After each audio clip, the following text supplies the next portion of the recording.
বন্ধুরা, আমি তোমাদেরকে আগের 4টি পর্বে তোমাদেরকে আমি ফাইল, এডিট, ভিউ এবং ইনসার্ট মেনুর কাজ দেখিয়েছিলাম। আজকে তোমাদেরকে 5 নাম্বার পর্বে আমি তোমাদের দেখাবো ফরম্যাটের কাজ। আশা করি তোমরা সবাই ভালো আছো। আর চ্যানেলে নতুন যারা আছো অবশ্যই চ্যানেলটি সাবস্ক্রাইব করে দিবে এবং পাশের বেল আইকন বাটনটি অন করে দেবে। আজকে তোমাদেরকে যে ফরম্যাটের কাজটা দেখাবো সেটা তোমরা অতি মনোযোগ সহকারে দেখবে। আমরা সর্বপ্রথম চলে যাব আমাদের ফাইল মেনুতে গিয়ে আমাদের ফাইলটা ওপেন করব। আমাদের যে ফাইলটা জুয়েল নাম দিয়ে সেভ করছিলাম, তোমরা তোমাদের যে ফাইল নামটা সেভ করো ওই ফাইলটা ওপেন করবে। যেমন জুয়েল নাম দিয়ে ফাইলটা ওপেন করি। ওপেন করার পর ওখানে দেখো, এখানে গত ক্লাসে আমরা ইনসার্টের কাজ দেখিয়েছিলাম। আজকে আমরা যেটা দেখব সেটা হচ্ছে যে ফরম্যাটের কাজ। এখন আমরা সর্বপ্রথম চলে আসলাম ফরম্যাটে। এই দেখো, এই যেখানে ফরম্যাট আছে এই ফরম্যাটে চলে আসলাম। ফরম্যাটে আসার পর এখানে দেখো ফরম্যাটে আছে এখানে ফন্ট। ফন্টের কাজে এখানে আমরা কি করব, এখানে দেখো লেখার যে স্টাইলটা এখানে আছে আমাদের টাইমস নিউ রোমান। তো এখানে আমাদের এই লেখার ফন্টটা আমরা কি করব, চেঞ্জ করে দেব। এখন আমরা চেঞ্জ করতে গেলে কি করতে হবে, ধরো এখানে আমাদের লেখাটাকে হাইলাইটস করতে হবে। ধরো আমি লেখাটাকে হাইলাইটস করছি, তোমরা কীভাবে করবে, মাউস পয়েন্টারের শুরু থেকে মাউস পয়েন্টার চাপ দিয়ে ধরে লেফট বাটনের, তারপরে তোমরা মাউস পয়েন্টারটাকে ছেড়ে দিয়ে হাইলাইটস করবে। হাইলাইটস করার পর এখানে আমরা চলে যাব ফরম্যাটে গিয়ে ফন্টে যাওয়ার পর এখানে দেখো ফন্টে এখানে টাইমস নিউ রোমান। এখানে আমাদের এই যে ডিফল্ট ফন্টটা এখানে আছে, এই যে দেখো এখানে ডিফল্ট ফন্টটা টাইমস নিউ রোমান। এখন এখানে আমরা কি করব, এখান থেকে ফন্টটা আমরা চেঞ্জ করব। এখানে যদি আমরা ফন্টটা চেঞ্জ করি তাহলে এখানে দেখো মাউস পয়েন্টারটা এখানে নিয়ে এখানে আমরা যদি নিচের দিকে মুভ করি তাহলে দেখো এখানে আমাদের ফন্টটা চেঞ্জ হয়ে যাচ্ছে। এখানে দেখো আমি নিচে আরও আছে, এখান থেকে তোমরা মাউস পয়েন্টার দিয়ে এখানে চেঞ্জ করে নিতে পারো। এতে করে কি হবে, তোমাদের ফন্টের স্টাইলটা চেঞ্জ হয়ে যাবে। এখানে তোমরা দেখো, যেমন এখানে যদি এটা দিয়ে দেখো এখানে মাউস পয়েন্টার দিয়ে ফন্টে গিয়ে চেঞ্জ করার ফলে দেখো এখানে একটা ফন্টের স্টাইল ভিন্ন এবং এখানে স্টাইলটা ভিন্ন। তাই এখানে আমি যদি আবার লেখাটাকে সিলেকশন করে দিই, এখানে যদি ফরম্যাটে যাই, ফরম্যাটে যাওয়ার পর এখানে এই ফন্টে চলে গেলাম। এখান থেকে তোমরা যে কোনো লেখার ফন্ট স্টাইল চেঞ্জ করতে পারো। তারপর চলে আসে আমরা ধরো ক্যারেক্টার স্পেসিংটা কি, এখানে দেখো 100% আছে। এখন এখানে আমরা আমাদের ইচ্ছে মতো আমরা ক্যারেক্টার স্পেসিংটা বসিয়ে দিতে পারি। যেমন আমি যদি 150 দিই তাহলে এখানে দেখো লাইনের স্পেসিংটা বেড়ে যাবে। এখানে লাইনের স্পেসিংটা বাড়ানোর জন্য তোমাদের ফরম্যাটে গিয়ে তারপরে ফন্টে যাব, ফরম্যাটে গিয়ে ক্যারেক্টার স্পেসিংয়ে গিয়ে এখান থেকে তোমাদের নির্দিষ্ট পরিমাণে তোমরা দিতে পারো। যেমন আমি যদি 120 দিই, দিয়ে ওকে দেবো। ওকে দেওয়ার পর কি হবে, দেখো ক্যারেক্টার স্পেসিংটা আলাদা হয়ে গেছে, ঠিক আছে, মানে বেড়ে গেছে। তাহলে এখানে আমরা ফরম্যাটে চলে যাই। ফরম্যাটে গিয়ে এখানে দেখো টেক্সট ইফেক্টটা কি এখানে তোমাদেরকে একটা দেখাই। দেখো এখানে এখান থেকে তোমরা এগুলো দেখে নেবে, যেমন একটা করে এখানে যে আমি ধরো এই ডিজাইনটা কীভাবে দেবো। দেখো এখানে তোমার লেখার চারিপাশে এখানে এই ডিজাইনটা হবে। আমি এখানে সিলেকশন করে দিলাম, ফরম্যাটে গেলাম, ফন্টে গেলাম, গিয়ে এখানে টেক্সট স্পেসিংয়ে লাস্টে স্পার্কেল টেক্সট, দেখো এখানে লেখার মধ্যে এরকম একটা ডিজাইন চলে আসবে। এটা হচ্ছে একটু অ্যানিমেশন আর কি করা। তারপর আসি আমরা এখান থেকে ফরম্যাটে গিয়ে আমরা এখান থেকে লেখাটাকে হাইলাইটস করে নিই। ফরম্যাটে গিয়ে এখানে প্যারাগ্রাফে চলে আসি। প্যারাগ্রাফের কাজটা কি, প্যারাগ্রাফের কাজটা হচ্ছে তোমার লাইন থেকে লাইনের স্পেসিংটাকে বেড়ে দেওয়া। এখানে দেখো আমরা নিচে একবার চলে আসি লাইন স্পেসিং। এই যে লাইন স্পেসিং, এখানে দেখো এই যে লাইন স্পেসিং, এখানে সিঙ্গেলে গিয়ে এখানে আমরা কি দেবো, 1.5 দেবো। তাহলে দেখো এখান থেকে লাইনের স্পেসিং কত পয়েন্ট হলো, 1.5। তাহলে কী করতে হবে, লেখাটাকে আগে হাইলাইটস করে নিতে হবে। এরপর ফরম্যাটে গিয়ে ফরম্যাট থেকে এখানে প্যারাগ্রাফে গিয়ে এখান থেকে আমরা লাইন স্পেসিংটা ইচ্ছা করলে আমরা এখান থেকে ম্যানুয়ালভাবে আমরা এখানে কমিয়ে দিতে হবে। যেমন 1.3 দিলে এখানে দেখো 1.3তে লাইন স্পেসিংটা হয়ে গেছে। তারপর আসে আমরা এখানে ফরম্যাটে গিয়ে বিল্ড অ্যান্ড নাম্বারিংটা কি, নাম্বারিংটা হচ্ছে তোমার প্রত্যেকটা লাইনের একটা প্যারা থাকে। ওই প্যারাটাকে আমরা স্টেপ বাই স্টেপ যদি করি তাহলে এখান থেকে আমাদের এই ফরম্যাটে যাবো, বিল্ডিং নাম্বারিংয়ে গিয়ে এখান থেকে ধরো তোমরা এখান থেকে অনেকগুলো ডিজাইন আছে, এখান থেকে তোমরা দিতে পারো। তোমরা এখন নাম্বারটেড, এখানে এসে নাম্বারের মাধ্যমে দিতে পারো, অনলাইন নাম্বারটেড এইভাবেও দিতে পারো। যেই ডিজাইনে দিবে ওই ডিজাইন থেকে হবে। যেটা তোমরা সিলেকশন করবে সেটাকে এই বক্সে এইভাবে সিলেকশন করে দিতে হবে। এই দেখো এই যে বক্সটা আছে, এই বক্সে সিলেকশন করে দিতে হবে, তাহলে এটা তোমাদের সিলেক্ট থাকবে। আর যদি না দিতে চাও তাহলে নন করে দেবো। যেমন আমি এখান থেকে একটা বুঝিয়ে দিয়ে দেন বুলেটেড, এখান থেকে যেমন ধরো আমি এই প্যারাটা দেবো এখান থেকে এইভাবে দিব নাম্বার অ্যান্ড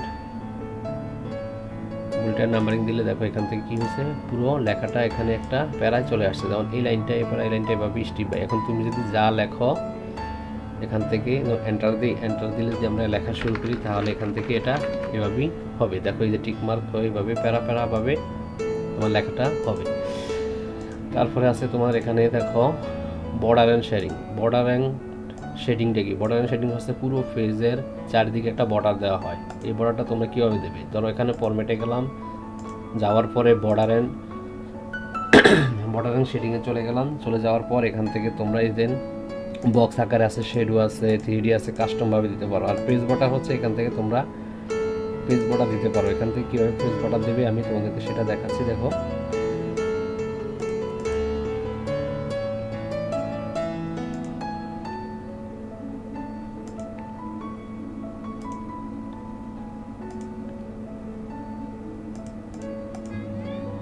এই যে পেজ বর্ডার তোমাকে এটাকে ইনস্টল করা নেই, এটাকে ইনস্টল করে নিতে হবে। ইনস্টল হলে তারপর আমি তোমাদেরকে দেখাচ্ছি চারিদিকে কীভাবে তোমরা পেজ বর্ডার দেবে। দেখো যেমন যদি লিস্টটা দেই তাহলে এখান থেকে আমি এটাকে সিলেকশন করে দিলাম। দেখো এখানে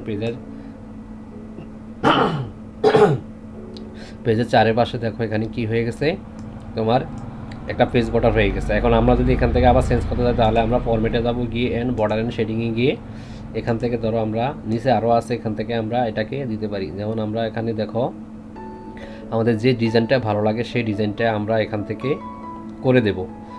ধরো এখান থেকে যদি আমার এখানে এরকম এটা পছন্দ হয় তাহলে আমি এখান থেকে এটা করে দিলাম। দেখো এখানে আমি যদি ফাইলে গিয়ে যদি এই যে এখান থেকে ভিউ করে দেখি তাহলে দেখো এখানে এই যে এটা পুরো পেজের বর্ডারটা এখানে এভাবে হয়ে গেছে। তাহলে আমরা তো কোথায় থেকে যাবে? তোমরা ফরম্যাটে যাবে, ফরম্যাটে গিয়ে এই যে বর্ডার অ্যান্ড শেডিংয়ে গিয়ে এটা দিয়ে দেবে। এখন আমরা যদি এটা বর্ডার অ্যান্ড শেডিংয়ে যদি এটা আমরা বাদ দিতে চাই তাহলে আমরা কি করে দেবো? এই যে নন করে দিয়ে ওকে দেবো। দেখো এখান থেকে চলে গেছে। তারপরে চলে আসি ধরো এখানে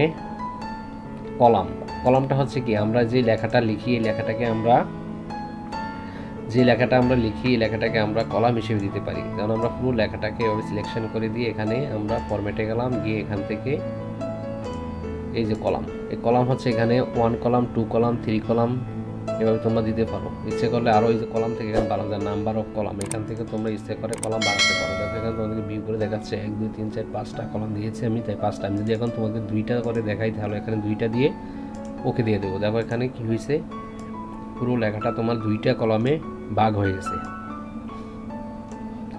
তো তোমরা কীভাবে কলাম ইউজ করবে সেটা হচ্ছে এই কলাম, এখান থেকে তোমরা কলামে যাবে, কলামে গিয়ে এখানে 3 আছে, 2 আছে, 1 আছে, অথবা যদি তোমরা ম্যানুয়ালভাবে দিতে চাও তাহলে নাম্বার অফ কলামে গিয়ে এখান থেকে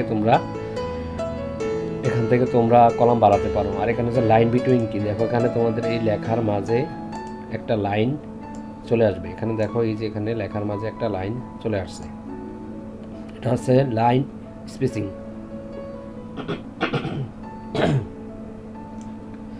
তারপর আমরা আবার ফরম্যাটে গেলাম, ফরম্যাটে যাওয়ার পর এখানে কলামের কাজটা তোমরা এখানে আশা করি বুঝতে পারছো। তারপর এখানে আসি, দেখো ফরম্যাটে যাওয়ার পর এখানে দেখো আছে ট্যাবটা হচ্ছে কি? ট্যাবটা হচ্ছে যেমন আমি এখানে যদি এখানে লিখি, এটা লিখলাম না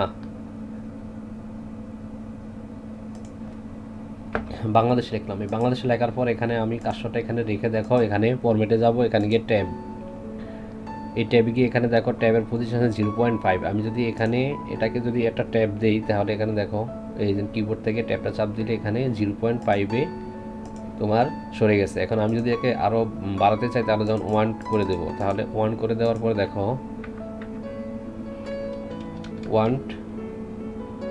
1 পয়েন্টে সরে যাচ্ছে। দেখো এখানে 1 পয়েন্টে সরে যাচ্ছে, এটা হচ্ছে তোমাদের ট্যাবের কাজ।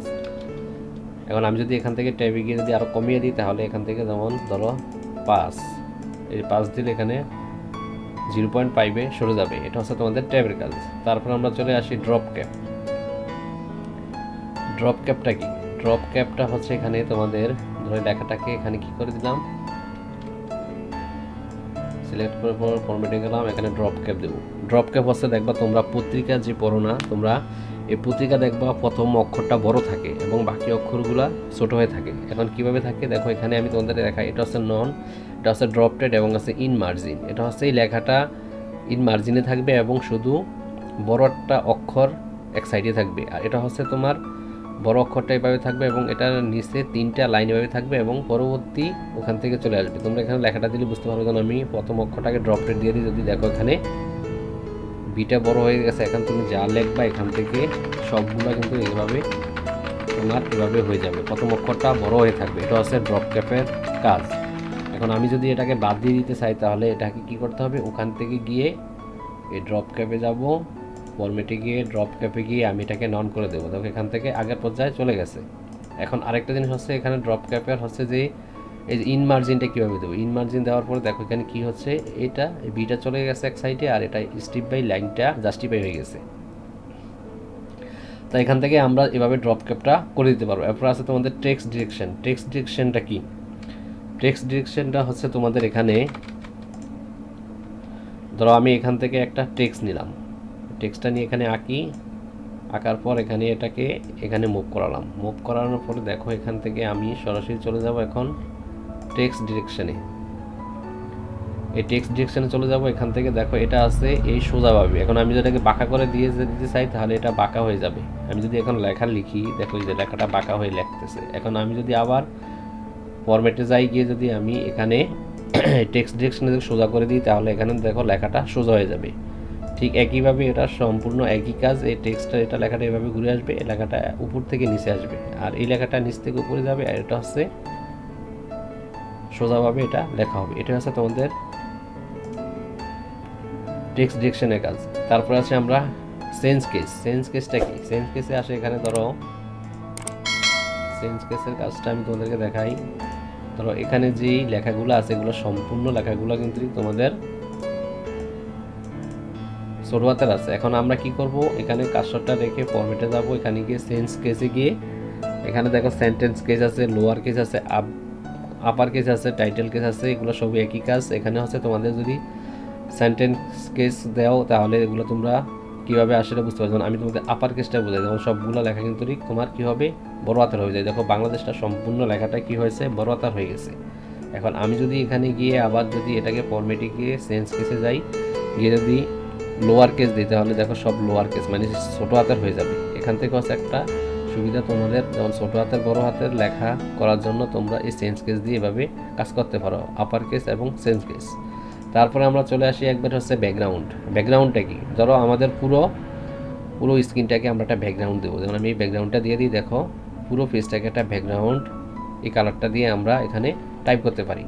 এখান থেকে তোমরা কীভাবে কী করবো, ব্যাকগ্রাউন্ডে গিয়ে এখান থেকে যে কোনো কালার চুজ করতে পারো। ঠিক আছে, এখন তোমাদেরকে আমি আরেকটা নতুন জিনিস দেখাচ্ছি, সেটা দেখো ব্যাকগ্রাউন্ডের মধ্যে এখানে মোর কালার আছে, পিল ইফেক্ট আছে, তোমরা এগুলো ইচ্ছে করে বসিয়ে দিতে পারো। Printed watermark. প্রিন্টেড ওয়াটারমার্ক কি সেটা যেমন আমি নতুন একটা পেজ নিয়ে এখানে তোমাদেরকে দেখাই। নেওয়ার পর এখানে দেখো ফরম্যাটে চলে গেলাম, এখান থেকে দেখো প্রিন্টেড ওয়াটারমার্ক। অনেক সময় আমরা কি করি, আমাদের পেজের মধ্যে একটা জল ছাপ দিই। এই জল ছাপটা আমাদের দেওয়ার জন্য কী করতে হবে, আমাদেরকে এই টেক্সট ওয়াটারমার্কে চলে যেতে হবে। এখানে গিয়ে আমি যদি লিখে দিই, ধরো যেমন জুয়েল এডিটিং লিখে দিলাম না, দেওয়ার পর এখানে কী দেবো, অ্যাপ্লাই টু ওকে দেবো। দেখো এখানে কি হয়েছে, এই যে একটা জলছাপ চলে আসছে। এখন আমরা ইচ্ছা করলে জলছাপটার কালার দিতে পারি। কীভাবে দেবো, ব্যাকগ্রাউন্ডে চলে যাব, প্রিন্টেড ওয়াটারমার্কে যাব, এখান থেকে আমাদের এই যে কালার, এই কালারটা যেমন আমি ধর এই কালারটা দিয়ে দেবো। দেখো এই কালারটা হয়ে গেছে। এখানে কি হয়েছে, এটা জলছাপ আকারে এটা হয়েছে। তোমরা ইচ্ছে করলে এইভাবে জলছাপও দিতে পারো। তো এখান থেকে ব্যাকগ্রাউন্ডে যাব, প্রিন্টেড ওয়াটারমার্ক, এখান থেকে গিয়ে তোমরা এই যে টেক্সট ওয়াটারমার্ক এখান থেকে এটা করে দিতে পারবো। অথবা যদি পিকচার ওয়াটারমার্ক দাও কোনো পিকচার, তাহলে পিকচার এভাবে হবে। যেমন আমি তোমাকে দেখাই, পিকচার ওয়াটারমার্ক, সিলেক্ট পিকচার, একটা পিকচার আমি নিয়ে যাই, ধরো এটা নিয়ে গেলাম, নিয়ে এখানে গিয়ে দিলাম, অ্যাপ্লাই দিয়ে দিলাম। দেখো এখানে কি হয়েছে, এটা জলসা পিকচারে চলে আসছে। তো এখানে ইচ্ছা করলে তোমরা লেখাও দিতে পারো এবং তোমাদের যে কোনো পিকচার এনেও এখানে তোমরা এই ব্যাকগ্রাউন্ডে এখানে প্রিন্টেড ওয়াটারমার্ক করে দিতে পারো। আর যদি না দিতে চাও তাহলে যে নো ওয়াটারমার্ক এখানে অ্যাপ্লাই টু দিলে আউট হয়ে যাবে। ঠিক আছে, এটা হচ্ছে তোমাদের ব্যাকগ্রাউন্ডের প্রিন্টেড ওয়াটারমার্ক। এটা হচ্ছে তোমাদেরকে এভাবে শিখিয়ে দিলাম। তারপরে আমরা চলে আসি এখান থেকে, ধরো